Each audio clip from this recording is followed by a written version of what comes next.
Ryan from Fluid Focus again. In this video, I want to show you how to hand bleed your Bomber CR shock utilizing our DIY hand bleed piston kit. Let's jump to it. Before we get to the DIY hand bleed kit, I'm going to assume you've at least gotten to this point by watching our previous video on our piston kit and valving installation. You have your shaft assembly completed, piston installed, and then you have the base valve assembly, the new configuration with valving assembled, and everything's good to go. And now we just need to add oil and bleed it.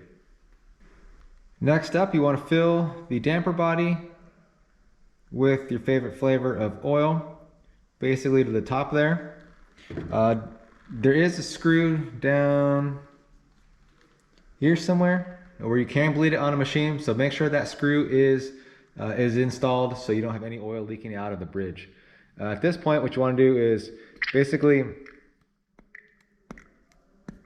push oil from the damper body through the eyelet up into the reservoir, and when you do that, it'll purge any bubbles or any trapped air, that is, and bubbles will purge out into the top of the reservoir. And this is how you're going to get all the air from out of the compression adjuster assembly and the eyelet.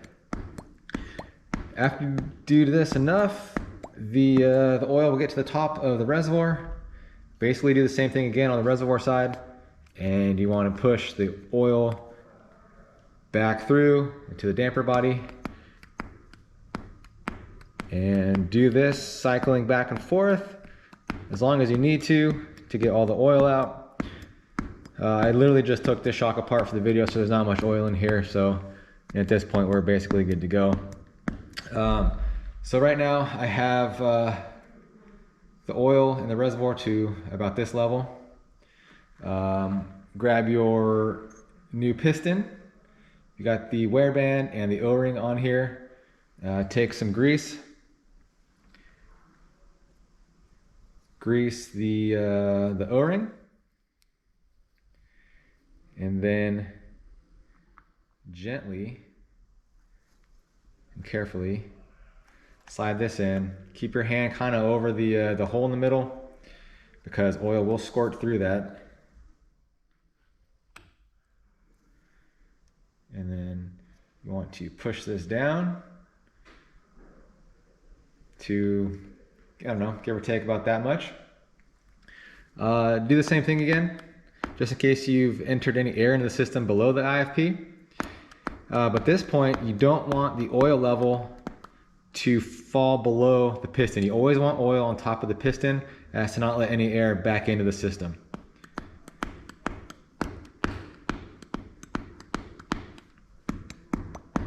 So there are no bubbles coming up. Then at this point, grab your 2.5 millimeter Allen wrench. You've got the little screw that plugs the middle of the IFP and the O-ring below it. You want to put the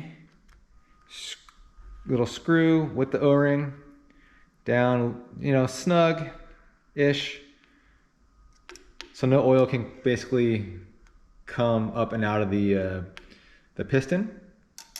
So now the system basically is sealed on this end. Fill the damper body up all the way with oil, and then take your shaft assembly, move the seal head down a little bit, kind of coming at an angle to do your best to get any trapped air out. Slide it in there. Make sure you have all the oil on top of the piston and valving. Then slide your seal head down and tighten this all the way. I've got the camera in the way, so I can't do full revolutions.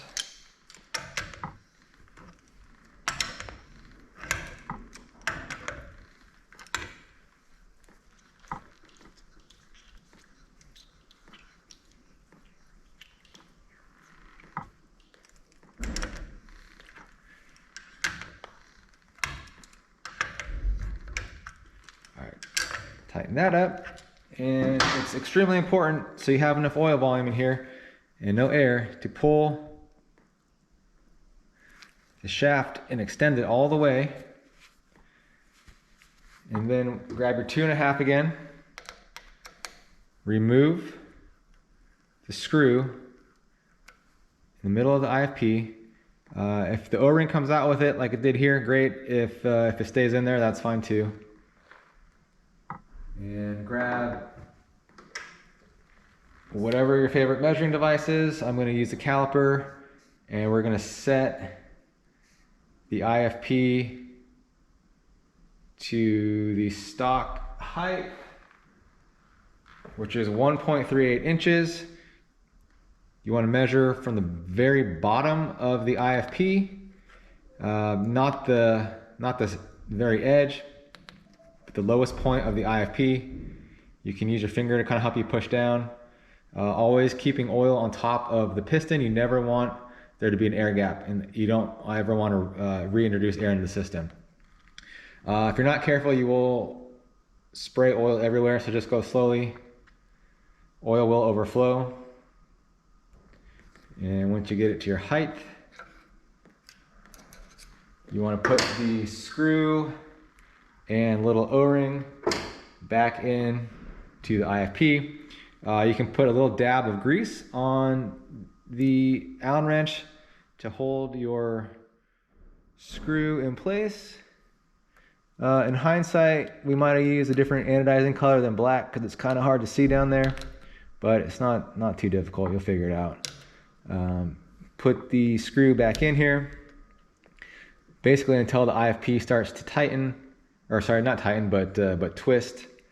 If you really want to be sure that it's tight, you can grab a pair of needle nose, hold the IFP, put your Allen wrench into the screw, and just snug up the screw.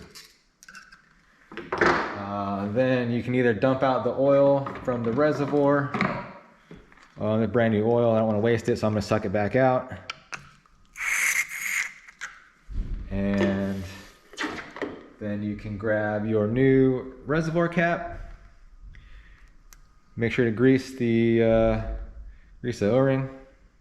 I like to pack the sides of the O-ring with grease and get all the air out of there. Push it in, wiggle it in, pass the O-ring, and put your clip on. With any C-clip, not just this application, it's always good to take a pick or something sharp and run it around the C-clip groove, making sure that the C-clip is fully seated into the groove. And then grab a shock pump. If you have nitrogen, you can use nitrogen. I'm assuming that the at-home mechanic or tuner does not. So we made this kit so you can just use a shock pump. Pump it up. We use, with our kit, 150 PSI. I believe the stock pressure is 300 PSI. And once you get it to your desired pressure, release. And there you have hand bled your own Bomber CR shock. And once you compress the shock on the ground or on the bike, you should have no air in the system. If you do, start from the beginning, redo it until there is no oil. Hope that helped, and let us know if you have any questions or comments down below. Thanks so much.